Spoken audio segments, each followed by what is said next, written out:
Please be seated.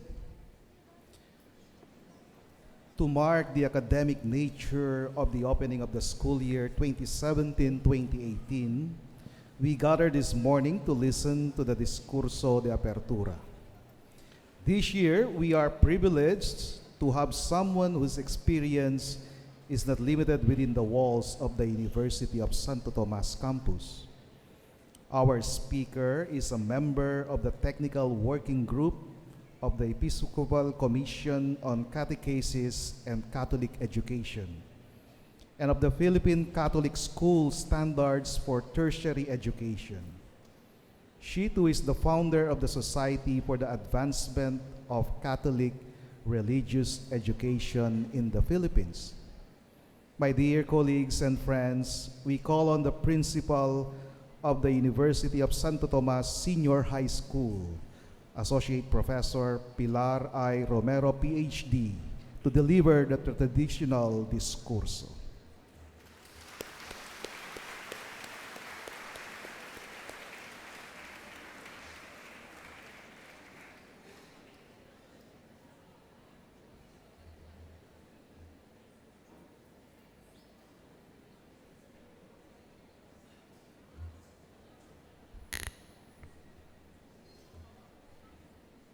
My sharing this morning is entitled, Finding New Roads, Traversing New Paths.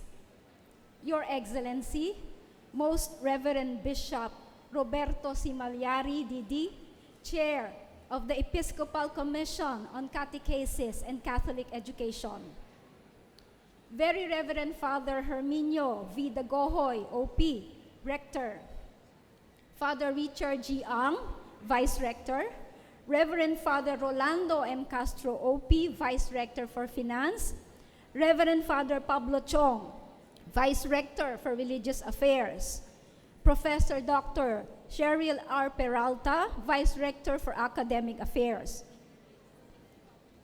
members of the Academic Senate, the Council of Regents, administrative officials, faculty members, academic non-teaching staff, support staff, student representatives, and alumni, good morning. To the memory of the great woman, epitome of the feminine genius, who is highly esteemed, widely admired, and deeply loved, the former Dean of the College of Education, Professor Lourdes J. Custodio, O.P., I dedicate this address. My nubile foray into administrative work was blessed by her graceful presence and pristine wisdom. Size is a challenge and a blessing. It is a challenge because I was informed that Father Rolando Castro, O.P., the Vice Rector for Finance, and his team were at their wits' end trying to find the most effective way of making me visible to all the audience in this gathering. They figured it is not good that I will only be audible. I must also be visible. On the other hand, it is also a blessing because I have experienced on countless occasions how my portability provided me easy access to the front row in crowded places. It is perhaps providential that the senior high school faces the same paradox of challenge and blessing in terms of size. To date, we have 7,949 learners. This number does not include yet those who enrolled online, learners who are children of overseas Filipino workers in the Middle East who are enrolling late because of differences in school calendar. It also does not include the very agile and competitive athlete recruits of the Institute of Physical Education and Athletics who are hot on their heels in pursuit of medals after medals for UST's greater sports glory. This number is broken down into different strands or tracks. Accountancy, Business and Management, 1,711. General Academic Strand, Health Allied, 1,823. Humanities and Social Science, 1,119. Music, Arts and Design, 492. Physical Education and Sports, 116. And Science, Technology, Engineering, and Mathematics, a whopping 2,688. It is safe to say that the UST Senior High School is the biggest private senior high school in the country, located in a single campus. How do we find new roads? The size of the UST Senior High School is a blessing. And I say this without batting my long curled eyelashes. I say it is a blessing because it affords the university the opportunity to offer quality Catholic education to as wide an audience as possible. It allows the university to offer thousands of learners their academic training as well as formation in values, thus increasing its circle of influence. These learners, steeped in the values the university staunchly advocates, with fervent hope, will become advocates for social transformation anchored in the gospel. At the more practical level, our size kept and is still keeping the university afloat amid the turbulent waters of the K-12 transition. Our faculty members, who would have been waylaid by the dramatic drop in enrollment at the tertiary level, are able to continue with their vocation to mentor the young and share with them the wisdom gained through years of scholarship, because the senior high school has 102 grade 12 sections and 88 grade 11 sections, enough to absorb tenured faculty members who are without teaching load. The benefits that our size brings to our university and faculty cannot obliterate the challenges it poses. Studies upon studies conducted in various states in the Americas, among them the 2002 study by Johnson, Howley, and Howley, entitled Size, Excellence, and Equity, a report on Arkansas schools and districts. The 1999 study by Funk Bailey, Small Schools, Big Results, Nebraska High School Completion and Post-Secondary Enrollment Rates by School District, Nebraska Alliance for Rural Education, and the 1994 study by Wahlberg and Wahlberg, which used data from the 1990 National Assessment of Educational Progress. They all point to these conclusions. Student achievement is higher in small schools and even higher in small schools operating in small districts. Small schools have much lower dropout rates. There are more graduates from small schools than in larger schools who go to college. Students from smaller schools do as well or better in college than those from larger schools. The positive outcomes in terms of learner achievement, discipline, and upward mobility achieved by small schools is due to the fact that learner and teacher interaction, as well as teacher and administration interaction, is optimized. In light of the findings of these studies, is reduction in size the panacea for the ills that a big population of students brings? Not necessarily, according to the document entitled School Size and Its Relationship to Achievement and Behavior, published in 2000 by the Public Schools of North Carolina. It contends that the lack of evidence to support larger schools, coupled with the potential advantages of smaller schools in terms of student outcomes, should give caution to school consolidation efforts and should prompt larger schools to examine possible alternative organizational strategies. On the basis of this recommendation, the UST Senior High School is adopting alternative organizational strategies to address the challenge of size. One alternative organizational strategy we are adopting is distributed leadership. Distributed leadership runs smack into the face of traditional leadership, where the latter banks on the personality and capability of one influential leader to bring about organizational success.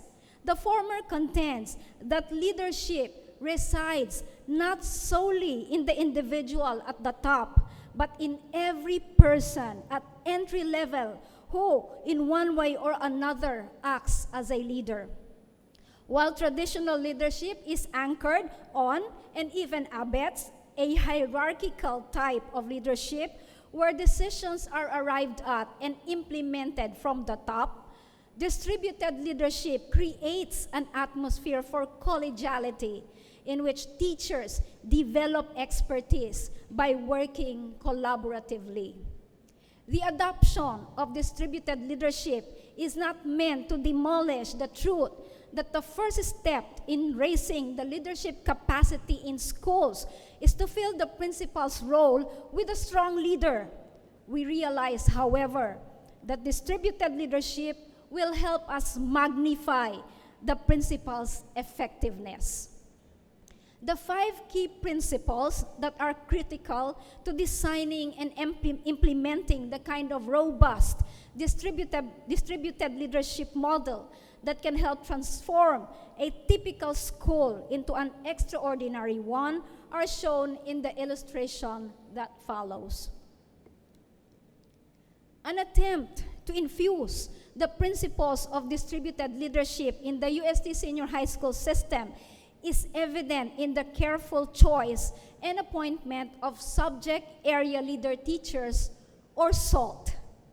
The acronym is intentional, since we want to capture the biblical metaphor of salt of the earth. These teachers are capacitated to perform roles that are beyond the usual, checking learning plans, facilitating meetings, and following up the submission of required documents. They shall focus on furthering the core mission of teaching, learning, and formation. Thus, they are to engage in coaching, in forming small professional communities where robust academic exchanges take place, and in ensuring that the teachers within their small PLCs are constantly updated in terms of content and pedagogy. They are also responsible for creating the necessary conditions needed for their teachers' engagement in research. The pool of leader teachers provide a rich pipeline of talents from which future school administrators can be drawn. Distributed leadership augurs well for the adoption of the so-called small school approach, another alternative strategy we are adopting. Maintaining a big school does not mean maintaining it in a big way. In managing schools that are heavily populated, big schools in the United States, such as Central Park East Secondary School in New York City, the Fernway Pilot High School in Boston, the Big Picture Company's Met schools, make use of the so-called small school approach. Adopting the small school strategy involves transforming large schools into educative complexes or campuses made up of multiple autonomous small schools under one roof. Those who have adopted this strategy claim that it accorded them the opportunity to provide the most fertile conditions for excellent teaching and learning, and that it helped them rethink such areas as administrative structures, staff roles, learner-teacher relationships, course sequences, subject matter, and the use of time. We cannot, of course, adopt the small school strategy in toto, but we can use its principles according to our context. And this is our context. The UST Senior High School welcomes a new batch of grade 11 learners who will occupy the rooms at the Blessed Buenaventura Garcia Paredes OP building. Its former occupants, the grade 12 learners, will be housed in the buildings where their intended tertiary programs are offered. This situation may seem formidable for the faint-hearted, but for the visionary leader, this opens up an opportunity for the adoption of the small school strategy. Each strand will be treated as semi-autonomous communities under the helm of a strand chair.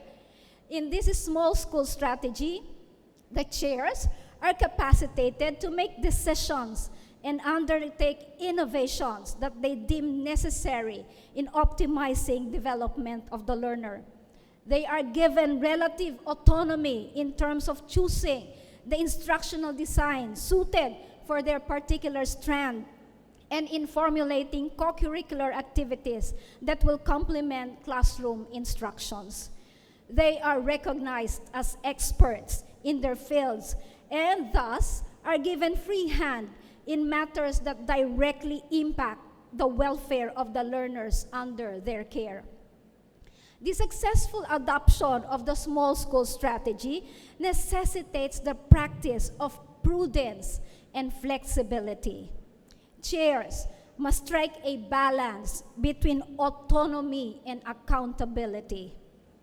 They must realize that they are responsible for the decisions they make.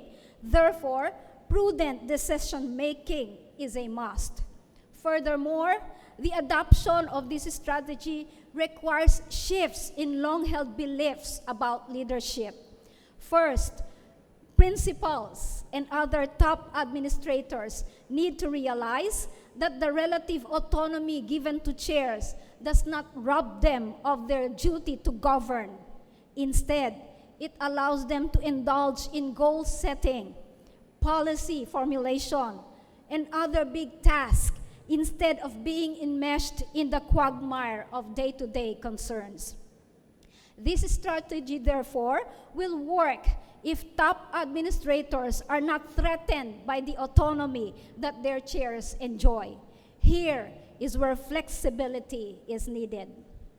Second, chairs involved in the small school approach must take the leap from being confined to their chairs to being itinerant chairs. Chair and itinerancy may appear to be an oxymoron, but in the context of the small school strategy, it isn't.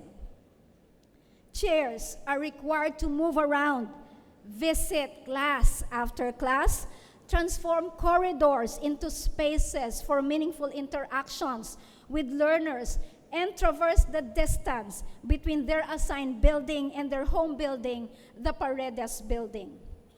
The adoption of the small school approach bolsters the belief that a chair is still a chair, even if there's no one sitting in his or her chair. In his address to the participants of the World Congress, Educating Today and Tomorrow, a Renewing Passion, organized by the Congregation for Catholic Education, Pope Francis dared educators in Catholic schools to take risks, reasonable risk. He says that an educator who does not know how to take risks does not educate.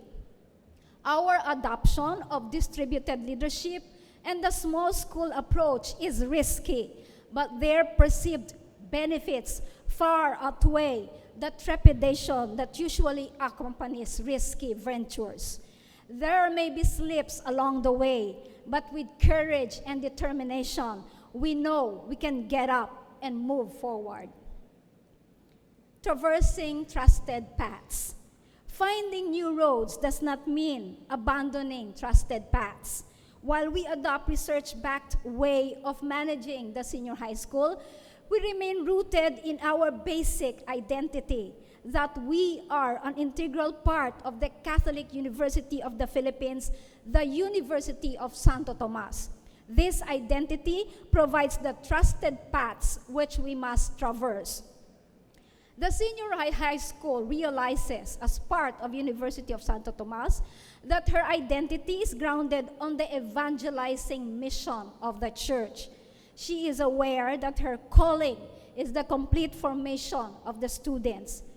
This realization propelled the senior high school to traverse trusted paths towards achieving a balanced focus on cognitive, affective, social, professional, ethical, and spiritual development of the learners. This balanced focus is expressed by Pope Francis in a beautiful way.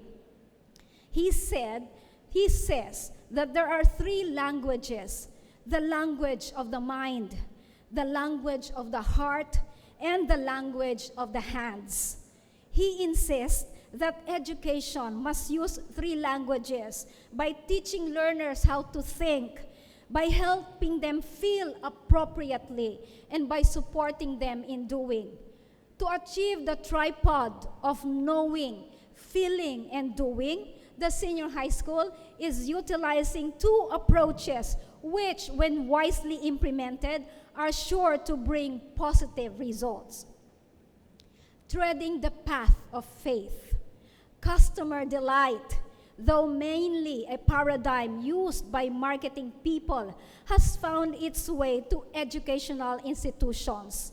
It means surprising a customer by exceeding his or her expectations and thus creating a positive emotional reaction, also called a wow effect. This wow effect leads to word of mouth, a most powerful marketing tool. In the same way, the senior high school endeavors to provide our learners with a wow effect by providing them with experiences that address both their need for academic growth and their penchant for fun. Who are these customers that we need to delight? Senior high school learners are part of that generation that is classified not anymore as millennials, but as edgers. In an article that appeared in Esquire magazine entitled, "Dear Millennials, Your Time is Almost Over," written by Audrey Carpio, edgers are characterized as more fluid in terms of gender, racial, and religious identities, and are drawn towards alternatives and non-traditional forms of education. Cognizant of this characteristic, we offer a subject that blends both our desire to faithfully adhere to our Catholic identity and the need to offer our edger learners a delightful sojourn of faith. Fundamentals of Faith is given an attractive moniker: Fun Faith. The adoption of the moniker is aligned with the time-tested principle that learners learn more when they are having fun. The delight is not only in the name, but also in the approach. For example, in discussing God's attributes as revealed in His creation, God is presented as a vlogger, not a blogger, but a vlogger. And His colorful, magnificent creation is His vlog. What could be more fun than a vlogger God?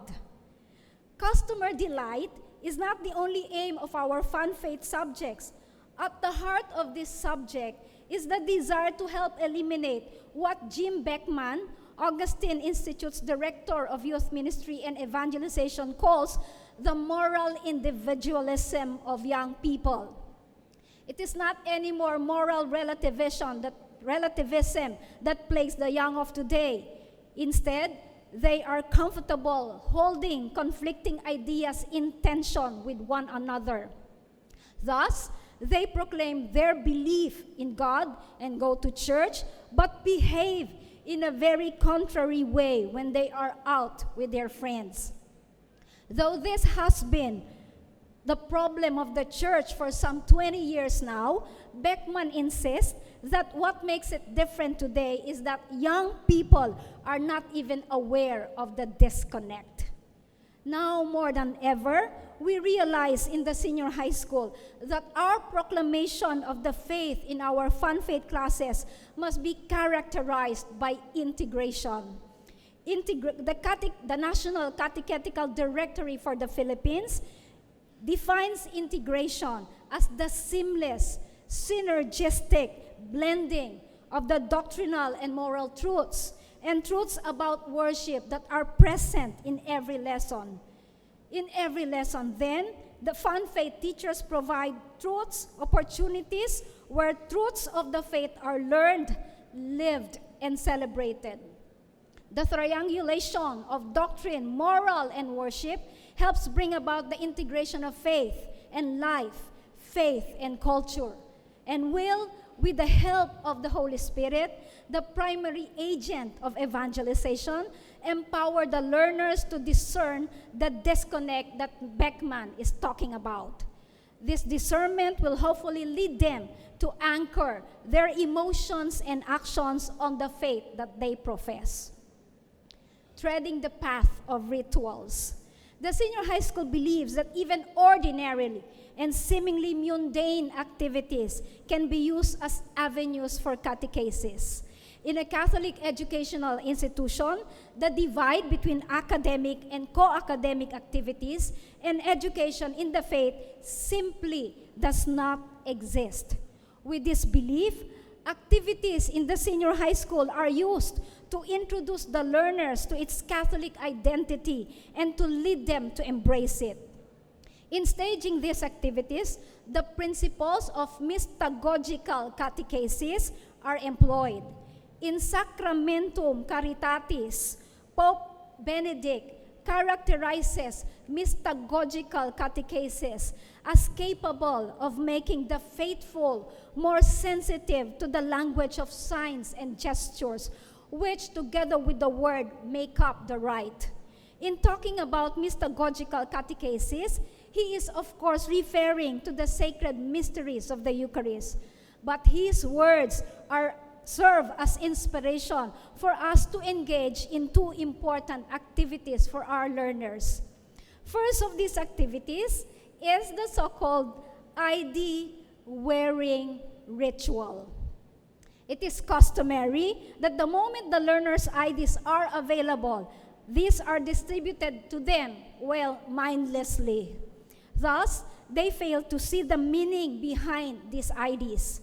Our reflection on this mechanical ID distribution process led us to devise a way by which we could integrate the wow effect with the opportunity for mystagogical catechesis. Thus, we devised the ID wearing ritual. The ritual begins with an official of the senior high school distributing the ID to the learners with the instruction that they should just place it on top of their table. Then, the ID wearing ritual is flashed on screen, and the learners are instructed to recite them slowly and solemnly. This is the pledge. I am a Thomasian. My ID is not just a card for access. My ID is not just an ornament I wear around my neck. My ID is a testimony to my belonging to this royal and pontifical university, the Catholic University of the Philippines, the University of Santo Tomas. My ID makes me a sharer in UST's rich heritage, in her destiny, and in her unending grace. Therefore, I wear my Thomasian ID with pride.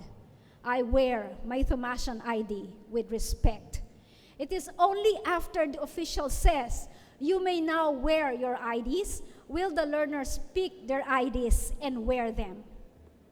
The second activity the senior high school undertakes is the Heritage Walk, conducted last year for the grade 11 learners.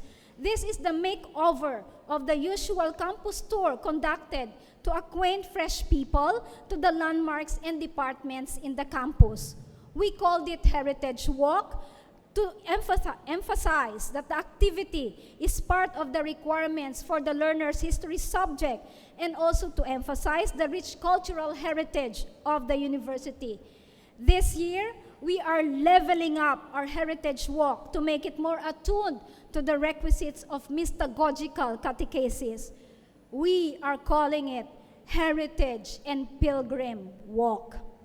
We realize that the landmarks in the university do not only point to our rich cultural heritage, but are also eloquent expressions of our Catholic faith. The Arch of the Century, the cross on top of the main building, the Triaet, even the grandstand are poignant reminders that our campus is imbued with symbols of our Catholic identity. Treasures old and new. Jesus, after speaking in parables, asked his disciples, "Do you understand all these things?" They answered, "Yes." And he replied, "Then every scribe who has been instructed in the kingdom of heaven is like the head of a household who brings from his storeroom both the old and the new." Biblical scholars in this hall may accuse me of eisegesis, but I would like to make use of Jesus' words to describe our journey in the senior high school. As head of the almost 9,000 strong senior high school household, I make use of treasures, old and new, to accompany us in our journey towards excellence and virtue. New treasures come in the form of unexplored talents of administrators, teachers, and learners who, when they were brought out and harnessed, bore fruits of excellence. New treasures come in the form of approaches that veer away from what Pope Francis would call mere technicism and would instead emphasize virtue as the highest form of excellence. All treasures come in the form of the university's time-tested commitment to truth, to charity, faith, hope, and love, which we in the senior high school devoutly promote by the testimony of our words and life. All treasures come in the form of my years of experience as teacher, administrator, and most especially servant of the church. It is my involvement in the various undertakings of the church and in my involvement in organizations committed to quality Catholic education that has honed my acumen as administrator and servant leader. As Thomasians, our Catholic identity is a treasure, both old and new. We have been holding this treasure for more than 400 years now, and it has graced our existence and our mission for centuries. Yet, this treasure never ages. It allows us to face with courage and hope the fresh challenges that each new day brings. We are truly graced. May the Holy Trinity, the font of all grace, accompany us as we face another academic year filled with new roads to explore and trusted paths to traverse. Good morning once again, and thank you for listening.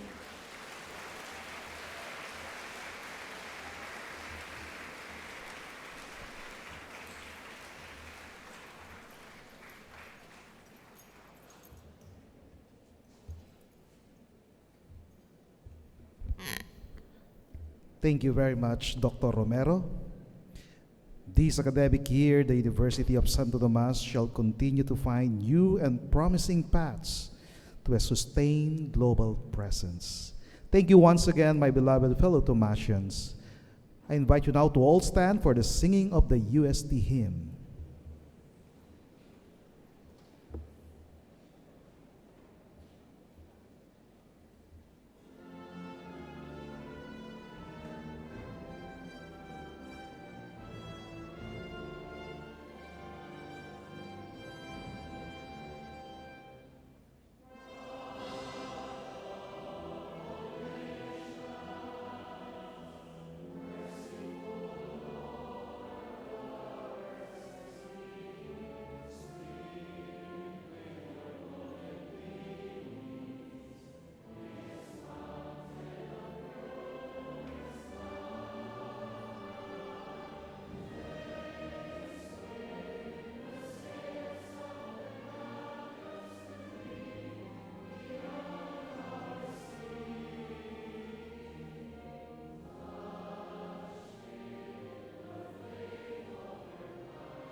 announcement.